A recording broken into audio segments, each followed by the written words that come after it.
To 7 இயர்ஸ்க்கு அப்புறமா தான் இதோட மற்ற ஷூட்டிங், அதாவது ஒரு மாணவன் வளர்ந்து வந்து அதோட பெண்டிங் ஷூட்டிங் எடுக்கிறது தான் அவங்களுக்கு ஒரு அண்டர்ஸ்டிங்கான 2 பேருக்கு மட்டும் தெரியும்.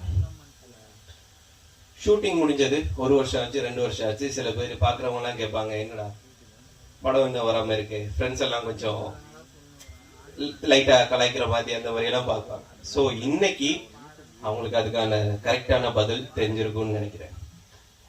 மீன் முள்ளு படத்துல எனக்கு ரொம்ப ஒரு சந்தோஷமான விஷயம், என் மனசை ரொம்ப டச் பண்ண ஒரு விஷயத்தை பத்தி நான் சொல்லணும்னு ஆசைப்படுறேன்.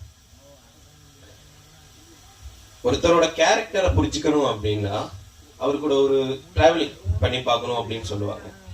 சின்னதா ஒரு டிராவல் பண்ணினா, ஒரு 1 டே டிராவல் பண்ணா அவரோட குணம் எப்படின்னு தெரிஞ்சுக்கலாம் அப்படின்னு. அதே மாதிரி சினிமாவில் ஒரு 10 நாள் 15 நாள் ஒர்க் பண்ணும்போது ஒருத்தரோட கேரக்டரை நம்ம புரிஞ்சுக்கலாம்.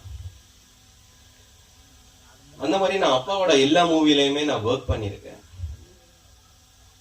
எல்லா படத்திலையுமே அட்லீஸ்ட் ஒரு 2 வீதம், ஒரு 3% 5% சில பேரை மனசுக்கு பிடிக்காம இருக்கும், ரொம்ப நம்மளை கொஞ்சம் ஹர்ட் பண்ற மாதிரி இருக்கும். ஆனா இந்த மீன்முள்ளு படத்துல 200% தங்கமானவங்க, ரொம்ப ரொம்ப நல்ல மனிதர்கள், ஒழுக்கமானவர்கள் ஒர்க் பண்ணது எனக்கு ரொம்ப மனசுக்கு சந்தோஷமா இருந்துச்சு.